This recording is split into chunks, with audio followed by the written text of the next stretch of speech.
On a cold November night, the Homestead Spartan Alliance Band is hard at work getting ready for competition. Everyone stands up facing the end zone. But last year, things were a lot different.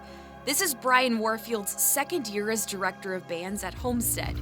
He took over in the early days of the pandemic, and trying to keep a program going through that can be a daunting task. It was just trying to find any opportunity that we could that was feasible for our students at that time, and just make a school year out of something that was going to be really interesting to deal with. Cutting dramatically into time spent with high school students, and it made it difficult to connect with the middle school ones too. We noticed a lot of the bands in the class, including our own, felt a little bit of a pinch in terms of numbers, because it's just, from a recruiting standpoint, we weren't able to get out as much as maybe we would have been in a normal year.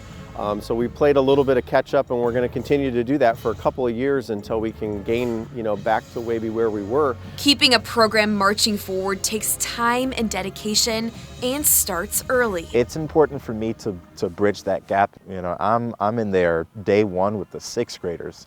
And even then, I'm talking to them about how I see them and their role within a program. Connecting the middle and high school music programs can be essential for a program's growth and stability. And you can see sometimes when it works and sometimes when it doesn't, and it always comes back to having an awesome middle school program. Woodside and Summit Middle Schools are no exception. They feed into Homestead High School, sending in the next generation of young musicians.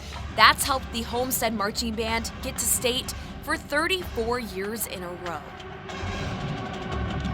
Just a high sense of privilege that I have, and honored carrying on the legacy of that Steve Barber and Brad Watkins had put together with this program. I live for moments, to be able to add to that legacy that my two predecessors have put together. That kind of success takes long hours and dedication from kids who are balancing homework along with their musical extracurriculars. It definitely takes a stronger person than one might think.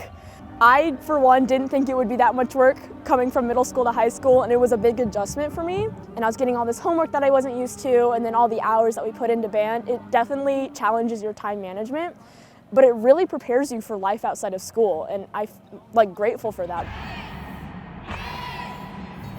Homestead this past weekend took 6th place at state finals, competing in Class A against the biggest and best in Indiana.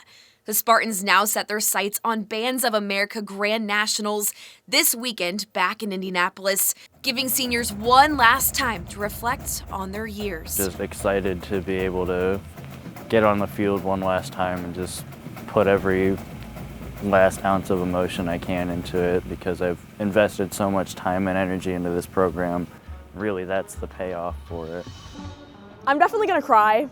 I mean, part of it's it's a happy feeling, because I get to look back on all the years and how the hard work that I put into this program and then be rewarded for it. And it's also really sad because I've made so many friends. As the sun starts to set on the 2021 marching band season, and as the bands walk through that tunnel one last time onto the Lucas Oil Field, Warfield has some words of encouragement. Take it in and have fun. That's all I want you to do. Just have fun. I'm going to be screaming and cheering like crazy on the sideline. I will not let you down, but for real, okay? Make sure you're touching each other. Hey, repeat after me. I will not let you down. Building a program, but creating a family, all while sustaining excitement and dedication and work ethic through music. Rachel Berry, ABC21.